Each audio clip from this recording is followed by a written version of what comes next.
do you want to kick us off with Section 321?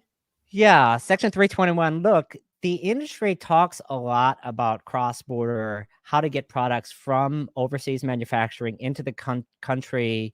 If you're in the United States, you would be forgiven if you don't know there is such a thing as duties at all, because you pretty much don't pay duties. If you're in Europe or other places or Canada, it's a fact of life for most other countries in the world. And so I think, first of all, the question is, there are a lot of, you have two angles. Number one is like, what is Section 321? Where did it come about? What was before it? But then Section 2 is, a lot of people talk about, again, Shein on your bingo card, another 18 minutes, Chinese companies dumping products into the US market using a quote unquote loophole. And so I just wanted to talk about, like, just baseline.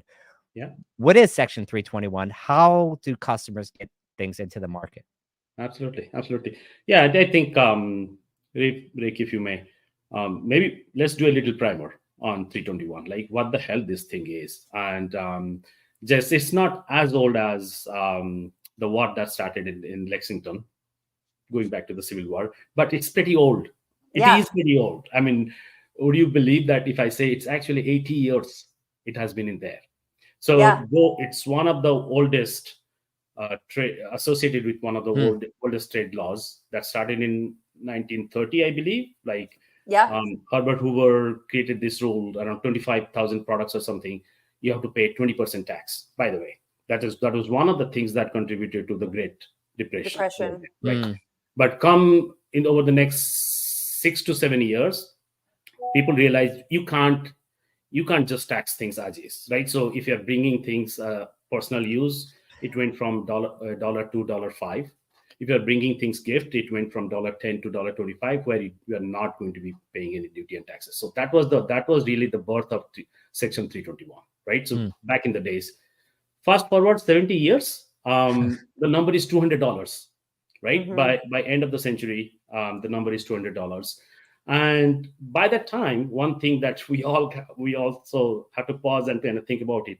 The country was also changing from what I call manufacturer-driven economy to a technology-driven economy, right? This whole thing called e-commerce happened. I mean, products started flowing freely, right? I mean, over the next 15 to 17 years, the administration starts thinking about it. How do we manage it? And Customs and Border Protection, who is in charge of entirety of anything that is coming into the country, they were looking into to say, okay, should we just go back and start charging duty and tax on every product? The reality is, as they kind of did the estimation, okay, over the next several years, how much more volume we are going to get in? And then the idea was to run security scan, run all the paperwork to kind of chase all those inbound products coming in. It's going to take a lot more expense than the revenue we're going to make from the customers. Right?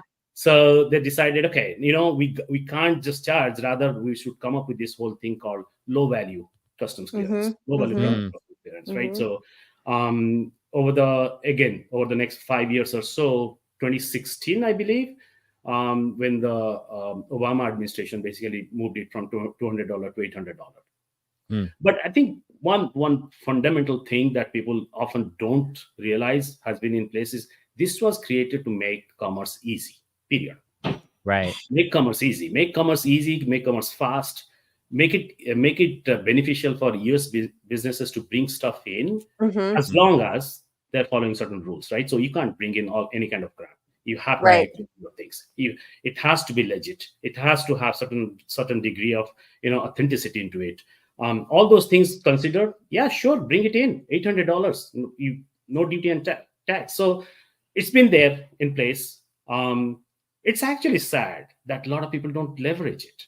I mean, I shouldn't say that. A lot of people did leverage. Those who did, they absolutely took advantage of it.